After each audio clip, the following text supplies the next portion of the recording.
Hey guys, it's the Wizard's Message here. I'm Sho, and this is... Say Cat. This is Dusty Rose. And this is Chestnut. And we're very honored to have him here, and you'll find out later why. So today we wanted to cover the topic of focus and... Deceptive focus. Deceptive focus. What is that? We'll find that out too. And how both of these play a role in creating our outer reality. So I want to start with focus. What does it mean? Focus is mainly where most of your thoughts are directed towards. And your thoughts are what create certain feelings in your body. So to go from there, when you have a certain feeling, your feelings are what empower and influence your actions. And your feelings are really, they're like the main key of what creates your reality in this sense. Because everything you do, like even just sitting here and doing nothing is an action. Not taking any action isn't an action. And your actions are what open connection ports for things to come into your life. So if you're feeling positive or you're feeling negative, let's say you're feeling negative, okay, and you say, well, I'm just not going to take any action at all, and I'm just going to suppress my negative feelings. Well, that action right there is inspired and empowered by that negative feeling. So that right there is going to open connection ports to other people and other things that come into your life. And match. They're negative also. Yeah, they're a match. They're also negative. And to explain that a little bit, it's like a radio station or a television channel. Okay, you see somebody on a television channel, and they got their show going on, and they're talking about playing cards. We'll just use that as an example. And they really love playing cards, and they start telling you all these new tricks and certain games that are like poker. They talk about all this stuff, and you chose to watch that channel and to watch that person because they were expressing their feelings towards something. So they took the action of expression, and expression in any sense is an action. So they took that action to express it, and that offers a connection port for you to like take a controller socket and plug it into a controller socket. You're plugging it into the other person and you're tuning into them. And it's like a radio too. Let's say you listen to a radio station that plays rock music, okay? You listen and you tune into that radio station because they also share that same like as you. They share those same feelings as you. And if they didn't have the feelings of, oh, I like this station, I like this kind of music, they would never have offered that radio station that type of music for you to connect to. So that's just to show you a little bit of how people can really connect with you in your life. But it also works for every other thing. Another good example for this is for how you attract things to get bigger as well is growth, because we all naturally grow in life. When you have 1 plus 1, you know, so like let's say I express myself and I offer connection ports. I offer connection ports for poker cards, and she likes poker. Okay, well 1 plus 1 equals 2. So you have growth. So you have the growth is what makes it bigger. What makes your reality even more circumstantial towards your, you know, what you're creating a reality. Yeah, you create your reality based on what you've been feeling. So I've been feeling good towards poker cards, or even feeling negative towards poker cards can do the same thing. We'll get to that. That kind of leads into deceptive focus. We'll get to that soon. But yeah, so what happens is 1 plus 1 equals 2. But the cool thing about this is also she may be also into poker cards, but she also has her own different perspective and her own differences in her own life towards poker. So we have 1 plus 1 equals 2. So you think what happens now is she offers even more connection ports for other people and other things to come into her life because she has differences as well. So, like for me, I like poker and that's really it. But for her, she likes cats and poker. So what she could do is she could attract people who like... I'd probably get poker cards with cats on. With cats on it. And that's to show you as well how... Yeah. That's also to show you as well as how it's not just people that we can open connection and create a life with. It's also things. I feel good towards video games. So what do? I'm going to go research more on video games. I'm going to do everything I can to do stuff with video games. That's how you bring more stuff with video games into your life. You're looking towards it. Your actions are reflective of your feelings towards video games. And this also leads into negativity as well. So let's say you fear something or you don't like something. It works just as well. It's just where your focus is. And I'm going to let you start on that because this is deceptive focus. Well, deceptive focus. We could use focus, of course, to create our desires. You know, and a lot of us will use visualizations when we think, okay, I want to get something. So, all right, so I'm going to start focusing on that I have this. We've talked a little bit about this, and utilizing joy and gratitude that I have this. What can happen is when we really, really want something, we start looking at that we don't have it, and we're more focused on not having it.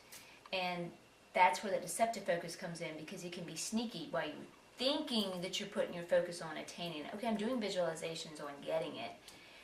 The whole time that you were thinking one little thing that's negative about it, that's a deceptive focus. You don't even know it's there. It's hidden.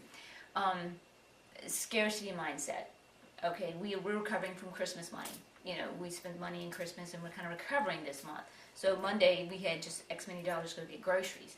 So, and I'm sitting here thinking, oh man, we only got X many dollars to get groceries. You know, and so I'm trying to keep myself in an abundant mindset to increase our financial income with time. And I caught myself with that. So I know I'm supposed to use gratitude. So he goes to the grocery store and I go to my gratitude line. I'm sitting here grudgingly writing, thank you that we have this much dollars to get groceries.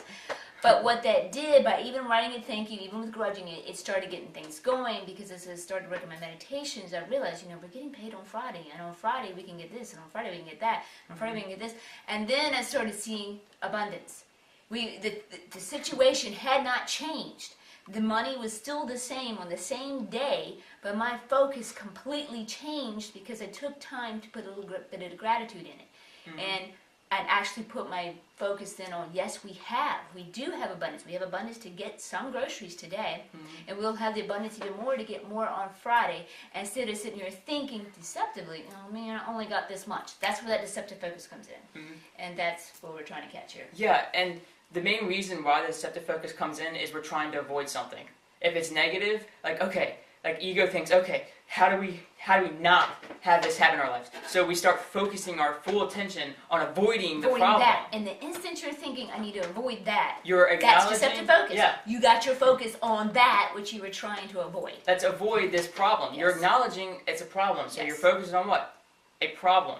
When you can turn it into saying, okay, this isn't a problem, then your focus is on what you're looking for, the outcome, the positivity. So instead of saying, okay, I need to avoid what this and that, you know, instead of saying I need to avoid this and that, look at this and that not being there. So like health, okay, I have to stay healthy, I have to get healthy, I'm trying to achieve health or something. You don't want to look at it that way. You want to look at just, or what would it be like? You don't want to get sick.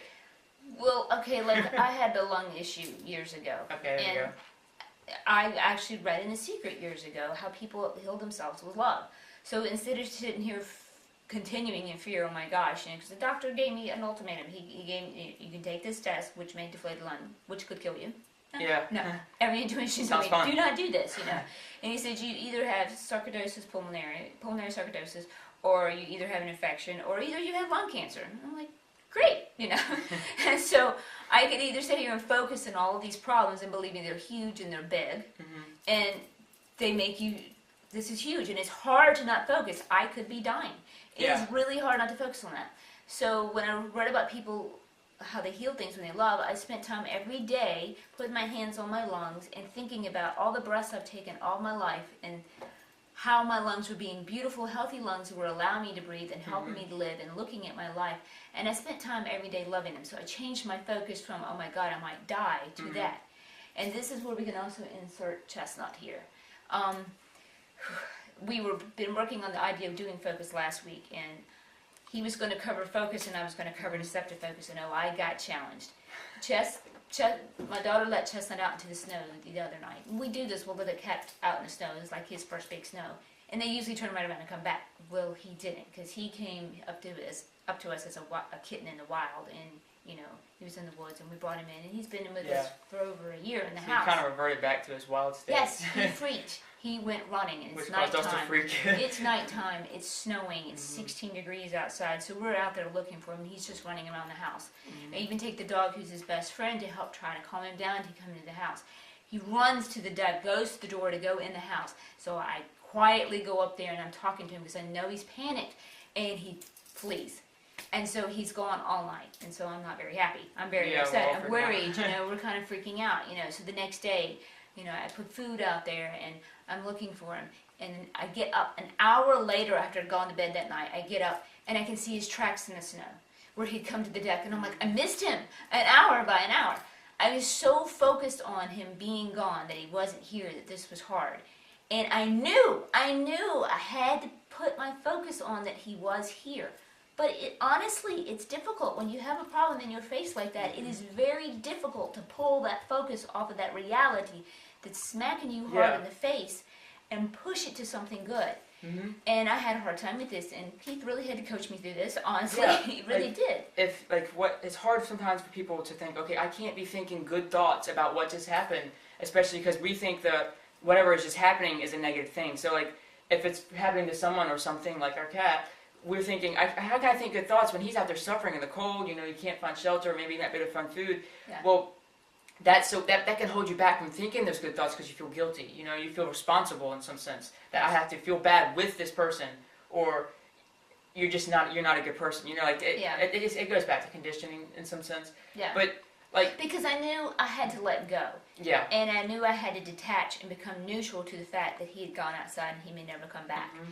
And I did feel like if I become neutral to the fact that he is gone and become detached to that fact, to let it go, to change my focus to a positive one, I'm not caring anymore. Yeah. And I didn't like that idea. She didn't want to give up her caring. Yeah, I didn't want to give up my caring. And it really is not about that. It's just coming to a place of acceptance. Because I knew that was one place I had to come to even begin to start accepting this focus. Mm-hmm. And then I knew I also had to find some positive in it.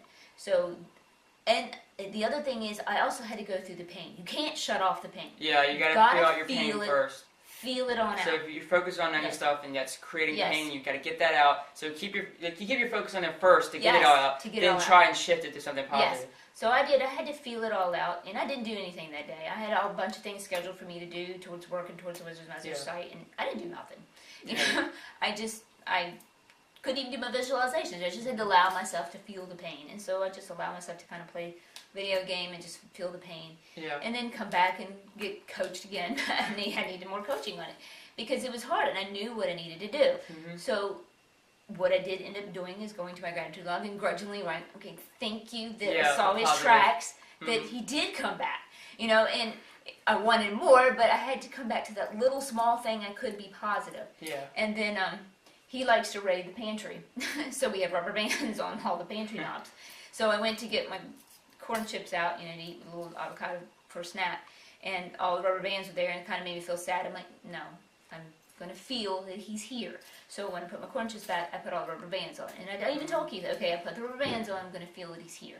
Yeah. You know, and then because I'd gone through all the pain, I had written down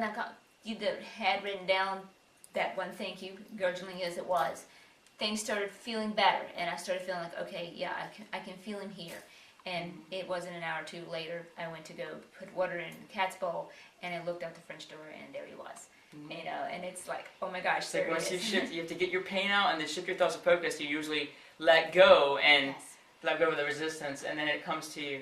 And like, you know, like he doesn't want us to suffer too, so that's something that can help you. So if you think you should be feeling negative or bad with the other person doesn't want you to suffer either. Yeah. And he's probably doing everything he can, because cats are great. They're great to show you, like, they're great reflections of non-resistance. Yeah, they embrace what is, especially this one. Yeah. And like, so like he went outside, he embraced the outside. He's like, okay, I gotta go survive. So he just embraced what was already given to him. So that's what we need to do too. We need to embrace everything that comes to us. And you know, if we have negative pain, that's fine. Get it out. You know, let it out, because that's perfectly valid. You know. Yeah. And then after that, then try and flip it. So start writing stuff where you already want it. Because that's another thing too. Like we think we want a certain outcome. So I'll put my focus on getting this new TV or new whatever it is you want. And what it is you want a certain feeling from that. You just want happiness or whatever, abundance, a feeling of that. So what you need to do is just, like what we invite you to do is to write down, like use the gratitude log, which is very good for this. You can write down in there where you already have it. So like if you're wanting more money, or you have an old TV. I'm thankful for my old TV. I can watch shows. Feel that feeling. It will lead you to getting your desire. It's done it too many times. Because what happens is once you start feeling the feeling that item or whatever it is, the outcome would give you, you start to create that feeling even more. That's the only thing we want anyway, is that feeling. Yes. And then that feeling empowers your actions and your expressions, how subtle they may be. Yes. And that will make you a match to certain things coming into your life. So if certain people finding other people, so if you're trying to meet a partner, you will start feeling like you already have one. Start feeling what it is you want to get. if you had that partner. And then you create those connection ports, and then the partner will come into your future. And remember, same thing with items. That the feelings is affecting your DNA. Your Yeah. DNA is affecting your outer reality. And so we're here to show you how your focus is helping you create with your those feelings, create the feelings. And a lot of times we're trying to create what we want, but we're trying to focus on what we want. But we got the deceptive focus that is really got to focus over here, and that's what we're feeling, and that's what we're creating, and that's what we're not getting our desire.